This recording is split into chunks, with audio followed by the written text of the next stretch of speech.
Hello बच्चों बच्चों आज का जो सेशन है हमारा वो सेशन नंबर बच्चों 4 है। इस मीन्स की आज 4 डे है इस चैप्टर का। इससे पहले कि हमने फर्स्ट सेकंड और थर्ड पार्ट कर लिए, तो उन्हीं वीडियो का लिंक भी मैं इसी के वीडियो के डिस्क्रिप्शन में दे दूंगा। तो ये जैसे कि आपको पता ही है चैप्टर चल रहा है इलेक्ट्रिसिटी, आगे का पार्ट कंटिन्यू करते हैं।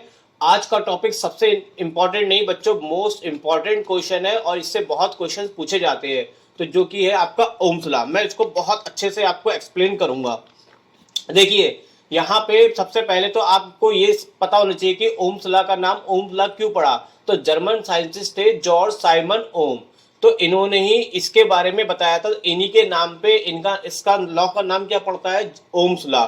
अब यहाँ पे ओम्स लॉ की कहानी क्या है कि जैसे कि आप जानते हो करंट कैसे बोलते हैं, फ्लो ऑफ चार्ज को बोलते हैं। और पोटेंशियल किसको बोलते हैं आप, जो भी चार्ज को मूव कराने में वर्क होता है उसको हम पोटेंशियल कहते हैं। अगर मैं अब सिंपली कहूँ कि करंट जो है वो चार्ज के डायरेक्टली प्रोपोर्शनल है और पोटेंशियल जो है वो वर्क डन के। इसका मतलब कि आप हमेशा याद रखना कि चार्ज के चलने को करंट बोलेंगे और चार्ज पे जो भी वर्क होगा वो क्या कहलाएगा, पोटेंशियल होगा। अब एक क्वेश्चन आपसे मैं पूछता हूं कि इलेक्ट्रिसिटी में दो चीजें होती है, करंट और वोल्टेज। तो आप बता सकते हैं कि कौन सबसे बड़ा है, मतलब ये इंपॉर्टेंस है इसकी या करंट की। तो बहुत से बच्चे नाम क्या दे सकते हैं, करंट, कि करंट बड़ा होता है। तो मैं आपको बताऊं करंट बड़ा नहीं होता, सबसे मेन रोल किसका होता है, वोल्टेज का होता है। वोल्टेज का क्यों होता है, क्योंकि वोल्टेज क्या करता है, चार्ज पे वर्क करता है। और चार्ज पे जब वर्क करेगा, चलिए मैं आपको इसको एक डायग्राम से दिखाता हूं। देखिए ये आप जानते हैं इस तरह से इलेक्ट्रिसिटी सप्लाई करी जाती है शहरों में। तो यहाँ से ये इलेक्ट्रॉन वायरों से होते हुए हमारे क्या करते हैं, शहर में आते हैं और शहर से फिर घर में आते हैं। अब आप सोचिए कि यहाँ पे वोल्टेज का क्या रोल है और करंट का क्या रोल है। देखिए यहाँ पे कहीं पावर हाउस होगा जहां से लाइट क्या हो रही होगी, जनरेट हो रही होगी। उस जनरेट लाइट का मतलब है वहां से जो इलेक्ट्रॉन्स जनरेट हो रहे होंगे वो इलेक्ट्रॉन को भेजने का काम यहां तक करा जाएगा। अब जो इलेक्ट्रॉन एक जगह से दूसरी जगह तक आएंगे तो अपने आप नहीं आते, ये आपने इलेक्ट्रिक पोटेंशियल पढ़ रखा है। अगर नहीं पढ़ रखा तो इससे पहले का जो पार्ट है थर्ड पार्ट, मैंने वहां पे इसको अच्छे से एक्सप्लेन करा है पोटेंशियल को, तो वहां जाके आप देख लीजिए। तो चार्ज जब यहां से यहां तक चल के आएगा तो बिना वर्क के नहीं आएगा, इट मीन्स कि उसमें वर्क होगा। जब वर्क होगा तभी चार्ज क्या करेगा, फ्लो करेगा। यानी कि वर्क हुआ तो वोल्टेज बना और फ्लो हुआ तो क्या बनी, करंट बनी। तो मेन कौन था बच्चों, मेन था वोल्टेज। अगर यहाँ पे वर्क ही नहीं होता, चार्ज यहाँ पे आता ही नहीं, तो करंट आपके घर में कभी आती नहीं आती। तो इसलिए आपके लिए करंट और वोल्टेज में अगर हम बात करें तो मेन होता है वोल्टेज। और हम देखो बच्चों कहते भी है घर में, जैसे लाइट डिम हो गई तो कहते वोल्टेज गिर गया, कभी नहीं कहते करंट गिर गई। क्या गिर गया, वोल्टेज गिर गया। वोल्टेज गिरने का मतलब है कि जो इलेक्ट्रॉन हमारे घर में आ रहे थे उनकी संख्या आने की क्या हो गई, कम हो गई। क्यों, क्योंकि उस पर वहां पे वर्क डन क्या हो रहा है, कम हो रहा है, उसको कम कम भेजे जा रहे हैं। तो जितने इलेक्ट्रॉन भेजे जाएंगे उस हिसाब से उस पर वर्क होगा और वर्क होगा तो उस हिसाब से वोल्टेज होगा। तो अब आपको शायद समझ में आ गया होगा कि जितना हम काम करेंगे उतना वोल्टेज बढ़ेगा और जितना वोल्टेज बढ़ेगा उस हिसाब से उतना चार्ज पे क्या होगा, फ्लो करेंगे। और फ्लो करेंगे तो क्या होगी, करंट बनेगी। तो हम डायरेक्टली इन दोनों को हटा दें तो हम सीधा सीधा कह सकते हैं भाई जितना वर्क होगा उतना चार्ज होगा। इट मीन्स की पोटेंशियल डायरेक्टली प्रोपोर्शनल किसके होगा, करंट के होगा। जी हाँ, यही हमारा ओम्स लॉ कहता है कि जो पोटेंशियल होता है वो करंट के डायरेक्टली प्रोपोर्शनल होता है। लेकिन अभी भी इसमें एक टर्म है मिसिंग, वो क्या है, टेम्परेचर। वो क्या है बच्चों, टेम्परेचर। ये कंडीशन पोटेंशियल जो है करंट के तभी डायरेक्टली प्रोपोर्शनल होगा जब टेम्परेचर आपका क्या होगा, कांस्टेंट होगा। टेम्परेचर के बारे में मैं अभी बात करता हूं, पहले मैं आपको इसका स्टेटमेंट समझा देता हूं ओम्स लॉ का क्या है। देखिए ओम्स लॉ के अकॉर्डिंग क्या है कि according this law at a constant temperature पे जो पोटेंशियल डिफरेंस होता है अक्रॉस द कंडक्टर, यानी कि ये V कह सकते हैं पोटेंशियल, वो किसके डायरेक्टली प्रोपोर्शनल होता है बच्चों, करंट के। तो मैंने आपको बताया ना जितना वर्क करोगे उतना ही चार्ज फ्लो होगा। It means we can say that potential is directly proportional to the current. ये बात आपको शायद समझ में आ गई होगी। अब आपने ये भी पढ़ रखा होगा जब भी कभी प्रोपोर्शनलिटी का साइन हटा के हम इक्वल का साइन लगाते हैं तो वहां पे हमें एक नया कांस्टेंट इंट्रोड्यूस करना पड़ता है।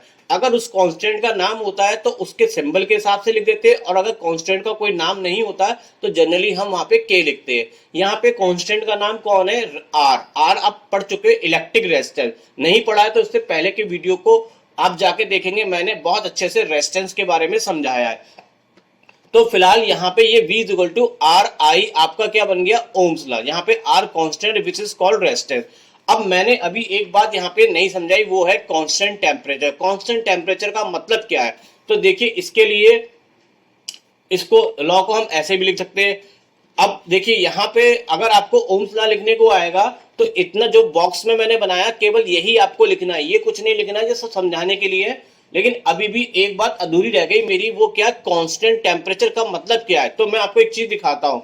जब कभी इलेक्ट्रिक स्पार्क होता है, ये वायर जा रहा है, इलेक्ट्रिक स्पार्क होता है, तो स्पार्किंग में आपने नोटिस करा होगा कि यहाँ पे वायर का टेम्परेचर हर जगह, यहाँ पे टेम्परेचर कुछ होगा, देखिए यहाँ पे बहुत ज्यादा लाइट है तो यहाँ पे टेम्परेचर क्या होगा? बहुत हाई होगा। तो पूरे वायर में टेम्परेचर एक जैसा नहीं रहा, टेम्परेचर क्या हो गया? चेंज हो रहा है लगातार पूरे वायर में। ये तब होता है जब वोल्टेज बहुत ज्यादा आ जाती है और उसमें करंट का फ्लो एक्स्ट्रा होता है, तो उसमें वहां पे स्पार्किंग की कंडीशन बन जाती है।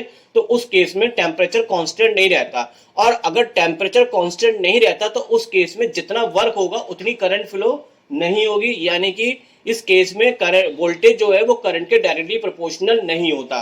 तो ये ओम्स लॉ तभी फॉलो होता है जब करंट वायर में नॉर्मल चल रही हो। नॉर्मल का मतलब है कोई भी वायर हीट नहीं हो रहा, कोई भी वायर रेड नहीं पड़ रहा, बिल्कुल नॉर्मल करंट चल रही है। इसका मतलब पूरे वायर का टेम्परेचर क्या है बच्चों? यहाँ पे कांस्टेंट टेम्परेचर है। तो ओम्स लॉ के लिए ये बहुत इंपॉर्टेंट कंडीशन होती है कि अगर टेम्परेचर कांस्टेंट है तब उस केस में हम कह सकते हैं कि potential directly proportional to the current, and this is the Ohm's law. तो ये आपका था ओम्स लॉ। अब आगे बढ़ते हैं हम यहाँ पे इस पे रिलेटेड वी आई ग्राफ। ये भी बहुत इंपॉर्टेंट है, मैंने बता दिया आज का सेशन तो बहुत ही इंपॉर्टेंट है क्योंकि ओम्स लॉ पे पूरा बेस्ड है। तो देखिए वी आई ग्राफ को भी हम देखते हैं, तो इसके ग्राफ हमें दो प्रकार के मिलेंगे। एक मिलेगा कांस्टेंट टेम्परेचर पे और एक मिलेगा हमारे को वेरिएबल टेम्परेचर पे। इट मींस कि जब टेम्परेचर चेंज हो रहा है। तो पहले हम एक एक करके बात करते हैं। अगर हमारा टेम्परेचर कांस्टेंट है तो वी आई का मतलब हो गया पोटेंशियल और करंट के बीच में जो ग्राफ प्लॉट करते हैं उसको हम बोलते हैं वी आई ग्राफ। अगर देखिए कांस्टेंट टेम्परेचर है तो अभी आपने पढ़ा V डायरेक्टली प्रोपोर्शनल किसके होता है? I के। इट मींस कि जो पोटेंशियल है वो करंट के क्या होगी? डायरेक्टली प्रोपोर्शनल होगी। यहाँ पे करंट को मैंने एक्स एक्सिस पे बनाया है और पोटेंशियल को V पे। तो इसमें एक बात याद रखना, ग्राफ के केस में अगर कोई चीज दोनों डायरेक्टली प्रोपोर्शनल होती है तो उसका ग्राफ हमेशा क्या आता है? स्ट्रेट लाइन आता है। कैसा आता है? Straight line. तो ये ग्राफ कांस्टेंट टेम्परेचर पे है, और अगर टेम्परेचर कांस्टेंट नहीं है, जैसे कि मैंने अभी आपको पीछे दिखाया था कि जो एक वायर स्पार्क कर रहा था तो उसका टेम्परेचर हर जगह अलग अलग था, तो उस केस में अगर हम V और I के बीच में ग्राफ प्लॉट करेंगे तो ये कभी हमें स्ट्रेट लाइन में नहीं मिलेगा, ये हमें मिलेगा कर्व लाइन में। ये मिलेगा हमें कैसा? कर्व की शेप में ये आपका ग्राफ होगा, स्ट्रेट कभी नहीं होगा। और अगर यहाँ पे ग्राफ हमारा स्ट्रेट लाइन में आ रहा है तो इसका मतलब यहाँ पे V डायरेक्टली प्रोपोर्शनल I को फॉलो कर रहा है। तो उस केस में यहाँ पे ये कंडक्टर क्या का नाम क्या बोलेंगे? Ohmic conductor. ओमिक कंडक्टर ऐसे कंडक्टर जो ओम्स के लॉ को फॉलो करते हैं, और ऐसे कंडक्टर जो ओम्स के इस केस में V डायरेक्टली प्रोपोर्शनल I के नहीं है। इसका मतलब यहाँ पे ओम्स लॉ फॉलो नहीं हो रहा है, और ओम्स लॉ को जो फॉलो नहीं करते हैं उसको हम बोलते हैं नॉन ओमिक कंडक्टर। तो ये दो प्रकार के भी कंडक्टर पूछा जाता है, ओमिक कंडक्टर किसे कहते हैं और नॉन ओमिक कंडक्टर किसे कहते हैं। तो मैं यहाँ पे इसकी डेफिनेशन लिख देता हूं ताकि आपको ध्यान रहेगा, आप नोट कर सकते हैं।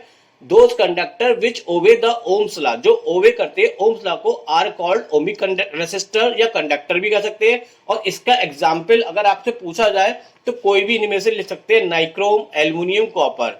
और अगर आपसे कहा जाए कि भाई नॉन ओमिक कंडक्टर पूछा जाए क्या होता है, डिफरेंस भी पूछ सकता है, तो those conductor which do not obey, बस इतना अंतर है इन दोनों में, ये ओबे करता है और ये उसको ओबे नहीं करता है, ओम्स लॉ को फॉलो नहीं करता है। तो ऐसे कंडक्टर को बोलते हैं हम नॉन ओमिक रेसिस्टर। और यहाँ पे सबसे बड़ा एग्जाम्पल मैं आपको बताता हूँ, सोलर सेल। सोलर सेल ये आपने आजकल देखे कि लोगों की छतों पे पैनल लगे होते हैं सोलर लाइट के लिए। तो ये सोलर लाइट जो पैनल होते हैं इसी में छोटे छोटे क्या होते हैं? सोलर सेल लगे होते हैं। ये छोटे छोटे सोलर सेल होते हैं। अब आप समझिए, यहाँ पे देखिए, यहाँ से ये लाइट जनरेट कर रहा होता है, करंट यहाँ पे बन रही होती है। तो जब यहाँ पे सन की लाइट पड़ती है तो आपने नोटिस करा है कि सन की लाइट पूरे दिन भर में क्या सेम होती है? नहीं होती है। दिन के समय ये थोड़ी सी ज्यादा हीटअप होती है और इवनिंग और मॉर्निंग में कम हो जाती है, यानी कि ये डिफरेंट डिफरेंट टेम्परेचर पे काम करते हैं और डिफरेंट डिफरेंट टेम्परेचर पे यहाँ पे करंट क्या होती है? प्रोड्यूस होती है। और अगर टेम्परेचर डिफरेंट डिफरेंट है तो ये ओबे करेंगे ओम्स लॉ को? बिल्कुल ओम्स लॉ को ओबे नहीं करते। तो ये एलईडी भी इसी पे बेस्ड होती है और सोलर सेल भी इसी पे बेस्ड होते हैं। तो ये ऐसी चीजें होती है जो ओम्स के लॉ को फॉलो नहीं करते और ये सारे के सारे हमारे कहलाते हैं नॉन ओमिक कंडक्टर। तो ये जो यहाँ पे भी ध्यान रखना, ओमिक और नॉन ओमिक से भी क्वेश्चन पूछा जाता है। आगे बढ़ते आगे, सबसे मोस्ट इंपॉर्टेंट क्वेश्चन इससे आता है यहाँ पे आपका, वो क्या है? आपको वीआई ग्राफ दे सकता है किसी भी प्रकार से और उसमें आपको रेसिस्टेंस के बारे में पूछा जाएगा। कैसे, चलिए देखते हैं। ये भी हमने पढ़ा ओम्स लॉ। ओम्स लॉ से हमने निकाल दिया यहाँ पे V equal to I R से आर निकालेंगे तो आर किसके बराबर होगा? V upon I. V upon I को आप याद रखना स्लोप या एंगल। क्यों? अभी मैं आपको समझाता हूं। देखिए ये मैंने एक ग्राफ बना पेपर में, कुछ इस तरह का ग्राफ बन के आएगा। ये R1 है और ये R2, हो सकता है कि यहाँ पे R3 भी मेंशन कर दे, कुछ भी कर सकता है वो आपके लिए। तो ग्राफ में एक तरफ करंट को बनाएगा और एक तरफ वोल्टेज। ये स्पेशल ध्यान रखना है कि एक्स एक्सिस में आपकी आई होना चाहिए और वाई एक्सिस में बी। तो उस कंडीशन में हमारे पास जो फॉर्मूला होगा रेजिस्टेंस निकालने के लिए वो स्लोप होगा या फिर एंगल होगा या फिर बी अपॉन आई भी हो सकता है, कुछ भी हो सकता है। अब यहाँ पे बात करते हैं कि हमसे ये पूछा जाता है कि ये R1 बड़ा है या R2 बड़ा है। इस तरह से क्वेश्चंस आपको देगा और अगर यहाँ पे लिख देते हैं कि R3 भी है तो इनमें कौन बड़ा है, या इनका सीक्वेंस पूछ सकता है, अरेंज पूछ सकता है कि इनको अरेंज करो इंक्रीजिंग ऑर्डर डिक्रीजिंग ऑर्डर में। तो देखिए सबसे इंपॉर्टेंट है कि बी स्लोप कहते किसे? स्लोप बोलते हैं ढाल को। ये जो ढाल होती है इसको हम बोलते हैं स्लोप। तो सबसे ज्यादा ढाल देखे तो इसमें बहुत ज्यादा है। अगर यहाँ पे हम गेंद रखे सब तीनों जगह पे तो सबसे तेजी से यहाँ पे स्लाइड होगी R3 पे, उससे कम R2 में स्लाइड होगी और सबसे कम। तो ये तो स्लोप के हिसाब से। अगर आपको स्लोप समझ में नहीं आता है तो आप एंगल से ध्यान रखिए। देखिए ये सबसे छोटा एंगल है, ये उससे बड़ा एंगल है। तो जितना एंगल छोटा होगा उतनी रेजिस्टेंस क्या होगी? छोटी, क्योंकि ये डायरेक्टली प्रोपोर्शनल में है एंगल। इसका मतलब R जो है वो डायरेक्टली प्रोपोर्शनल थीटा है, आप ऐसे भी याद रख सकते हैं। तो यहाँ पे R1 का एंगल क्या है? कम है। तो R1 जो होगा, R1 का स्लोप क्या होगा? कम होगा और इसकी रेजिस्टेंस भी कम होगी। तो मैं इस बात को लिख देता हूं ताकि आपको हमेशा ध्यान रहेगा, क्योंकि हो सकता है मैं बोल देता हूं तो आप भूल जाए। तो स्लोप ऑफ R1 का जो है वो स्मॉलर देन है किससे? R2। मैं R1 R2 से करा देता हूं, R3 भी इसी तरह से आप कर लीजिएगा। तो R1 का स्लोप इसलिए छोटा है क्योंकि उसका एंगल स्मॉल है यहाँ पे, और R2 का एंगल क्या है? ज्यादा। तो उस केस में हमारा जो चीज एंगल छोटी होगी उसका रेजिस्टेंस भी क्या होगा? छोटा। तो R1 की वैल्यू क्या होगी? R2 से छोटी। और ध्यान रखना यहाँ पे R3 भी बना के दे सकता है, R4 भी बना के आपको दे सकता है। अगर R3 R4 बनाएगा तो इसी ऑर्डर में R3 बड़ा हो जाएगा क्योंकि उसका एंगल ज्यादा हो जाएगा और R4 का एंगल और भी ज्यादा हो जाएगा। तो इस ऑर्डर में आप लिख सकते हैं। तो ये इस तरह से भी क्वेश्चन पूछा जाएगा। लेकिन एक क्वेश्चन यहाँ पे तुम्हें यहाँ पे क्या होगा? उलझाएगा। वो क्यों उलझाएगा? कि ये चालाकीपन हो कर सकता है, सीबीएसई बोर्ड में ये भी चालाकीपन चलती है कि जो करंट और वोल्टेज है इसकी पोजीशन को बदल देते हैं। यानी कि वाई एक्सिस पे करंट दे देंगे और एक्स एक्सिस पे वोल्टेज दे देंगे। तब फिर से पूछेगा यहाँ पे भाई कौन बड़ा और कौन सा ऑर्डर आपको दे सकता है, इंक्रीजिंग या डिक्रीजिंग। तो कैसे निकालेंगे? यहाँ पे फॉर्मूला आपका बदल जाएगा। रेजिस्टेंस निकालने के लिए R बराबर V अपॉन आई होता है, तो यहाँ पे हो जाएगा एक तरीके से I अपॉन V हो जाएगा। तो रेजिस्टेंस यहाँ पे रेसिप्रोकल हो जाएगी। रेसिप्रोकल हो जाएगी तो स्लोप भी हमारा अपॉन में आ जाएगा। तो हम कह सकते हैं रेजिस्टेंस जो है वो स्लोप के क्या है? इनवर्सली प्रोपोर्शनल है, या 1 अपॉन एंगल के इनवर्सली प्रोपोर्शनल है। अब यहाँ पे कहने का सेंस है कि जिसका एंगल छोटा होगा उसकी रेजिस्टेंस क्या होगी? ज्यादा होगी, और जिसका एंगल ज्यादा होगा उसकी रेजिस्टेंस क्या होगी? कम होगी। तो यहाँ पे R1 का स्लोप क्या है? यहाँ पे R1 का स्लोप तो कम है क्योंकि एंगल छोटा है, ठीक है, और R2 का स्लोप ज्यादा है। लेकिन अगर हम स्पेशल बात करेंगे भी रेजिस्टेंस किसकी ज्यादा, तो रेजिस्टेंस हमारा रिवर्स हो जाएगी। जो जिसका स्लोप कम होगा ना वो बढ़ जाएगा, यानी कि R1 जो है वो R2 से क्या हो जाएगा? ग्रेटर हो जाएगा। इसमें भी क्वेश्चन यहाँ पे ऐड कर सकता है, R3 दे देगा, R4 दे देगा। तो इसी ऑर्डर में आपका R3 R4 चल सकता है। तो यहां से क्वेश्चन पूछे गए कई बार, इससे रिलेटेड आप ध्यान रखिएगा, ये बहुत इंपॉर्टेंट है। और इनमें जो कंफ्यूजन है वो मैंने आपको बता दिया। सीधी सी बात है, अगर V आपका Y एक्सिस में है तो आपका एंगल जितना छोटा होगा रेजिस्टेंस उतनी छोटी होगी, और अगर आई ऊपर है तो जितना एंगल छोटा होगा उतना रेजिस्टेंस क्या होगा, बड़ा होगा। बस इतनी बात आप ध्यान रखेंगे, आप कभी भी मिस्टेक नहीं करके आएंगे।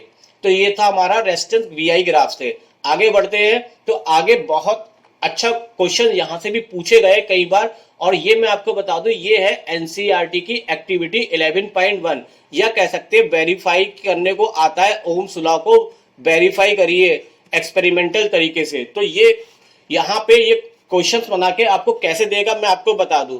ये एक इलेक्ट्रिक सर्किट बनाया गया है, किसके लिए, ओम्स लॉ के लिए। ये सर्किट आपको बहुत दिमाग में रख के चलना है कि सर्किट कैसे बनाना है ओम्स लॉ को वेरीफाई करने के लिए। फिलहाल तो यहाँ पे ये क्वेश्चन दिए रखा है तो मैं इससे रिलेटेड कराऊंगा, लेकिन सर्किट भी आपको ध्यान रखना है। यहाँ पे बताया जा रहा है कि ये क्वेश्चन में कह रहा है कि setup the circuit shown in figure.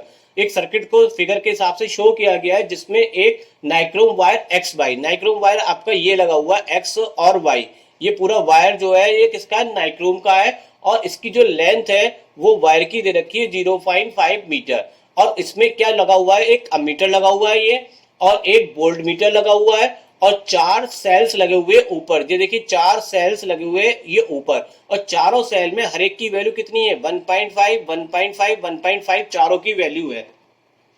अब यहाँ पे पूछा क्या जाएगा, अभी ये पूरा ही क्वेश्चन चल रहा है, पूछा जाएगा कि इस तरह से ये डायग्राम देगा और ये डिटेल बताएगा, पूछेगा भाई कैलकुलेट द रेशियो निकालना है V अपॉन आई का। यहाँ पे लिख दिया उसने V अपॉन आई का रेशियो निकालना है for each pair of potential और करंट के लिए, और साथ के साथ प्लॉट करना है ग्राफ के लिए। यहाँ पे देखिए नोट करिए उसने क्या लिख के दिया है, यहाँ पे टेबल में यहाँ पे लिख के दिया कि number of cell use in the circuit. देखिए 4 सेल है, ये 1 ये 2 ये 3 ये 4।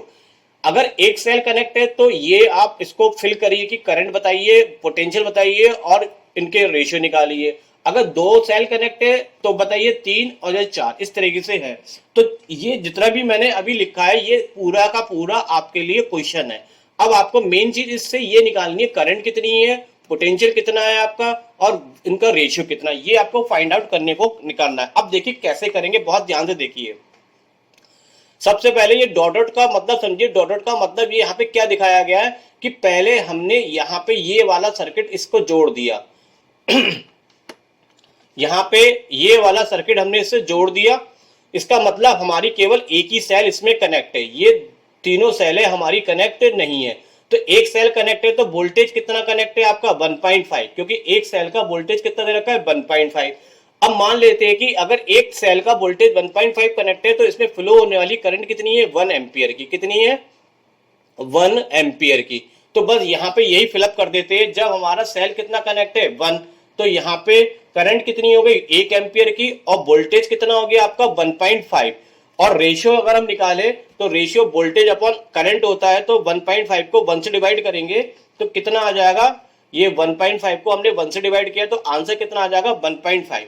ये कंडीशन थी जब हमारा एक सेल कनेक्ट था। अब हमने यहां से लाए और यहां से कनेक्ट कर दिया इसको। यहां से कनेक्ट करने का मतलब है हमारे सर्किट में ये दोनों सेल लग गए, एक और दोनों सेल जुड़ गए, क्योंकि सर्किट तो हमारे हिसाब से फ्लो होता हुआ आ रहा है, और ये दोनों सेल सर्किट से बाहर हो गए, ये दोनों सेल सर्किट से बाहर हो गए।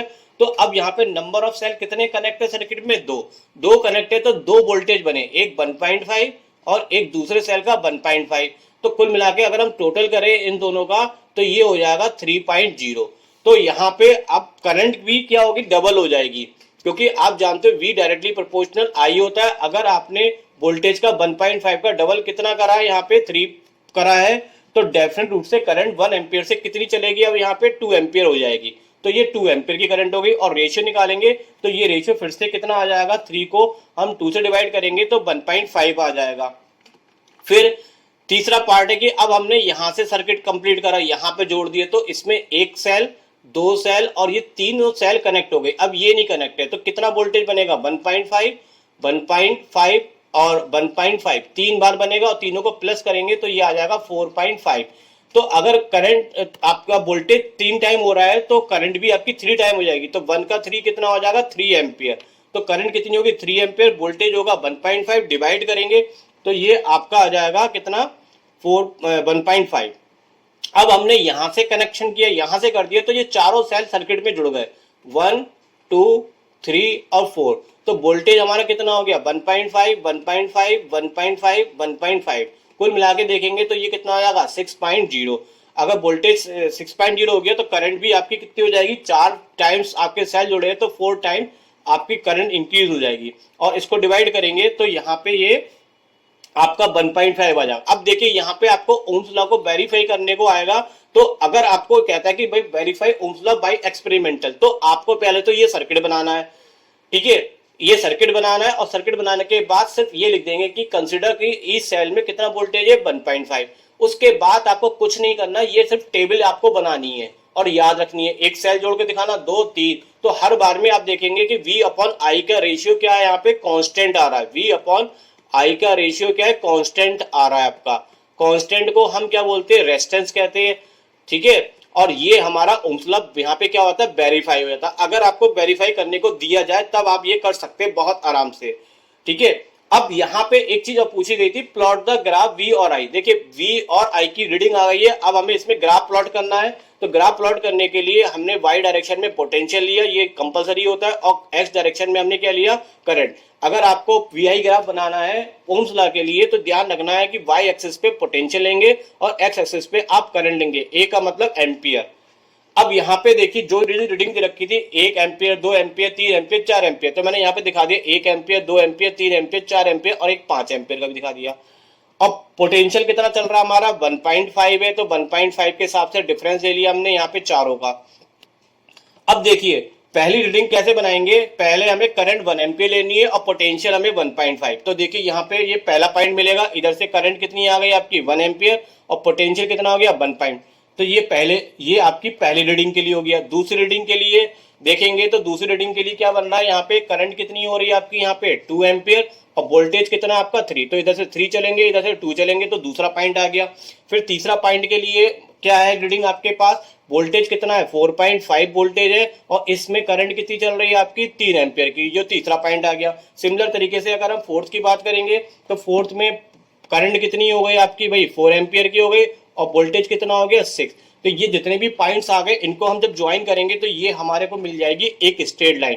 और खुशी की बात है अगर स्ट्रेट लाइन मिल गई तो हमारा ओम्स लॉ क्या हो गया, वेरीफाई भी हो जाता है अगर ग्राफ से करने को आता है तो फिलहाल ये क्वेश्चन बहुत इंपॉर्टेंट है और ये आपको एनसीईआरटी की बुक अगर आप लोगों पे देखोगे तो ये एक्टिविटी भी है 11.1, ये बहुत इंपॉर्टेंट है। आपको यहाँ पे क्या करना है, एक तो अपने दिमाग में ये वाली फिगर को याद कर लेना, उल्टे क्वेश्चन भी आते हैं, कैसे आते हैं चलिए मैं आपको बता देता हूँ। बोर्ड में पूछा गया था क्वेश्चन कुछ इस तरीके से, इसी ओम्स लॉ पे ग्राफ पे क्या पूछा गया बच्चों, AI graph for nichrome wire is given. ये AI ग्राफ, AI का मतलब वो सॉरी VI यानी कि वोल्टेज और करंट के बीच में ग्राफ दे रखा है, किसके लिए, नाइक्रोम वायर के लिए।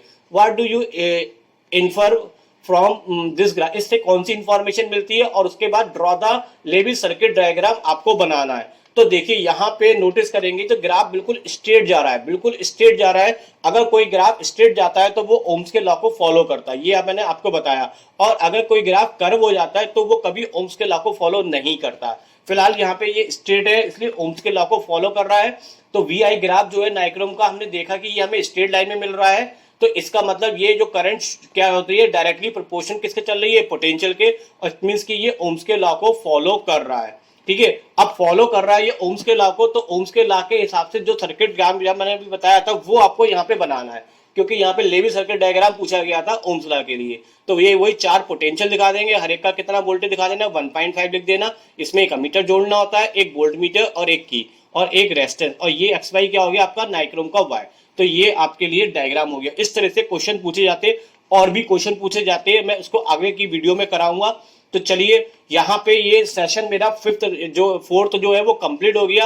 अब आगे का जो सेशन आएगा 5th सेशन में आपको कराने वाला हूँ। आपको याद होना चाहिए कि मैं हर रात को वीडियो 9 बजे, हर रात को 9 बजे वीडियो में अपलोड करता हूँ। तो इसके आगे के पार्ट को हम कल रात पढ़ेंगे। आज फिलहाल यहाँ पे हमारे 4 पार्ट हो चुके, first plus second plus third plus fourth, ये 4 सेशन मैंने कंप्लीट करा दिए किस चैप्टर के, इलेक्ट्रिसिटी के। तो चलिए मिलते हैं नेक्स्ट वीडियो में। Thank you very much.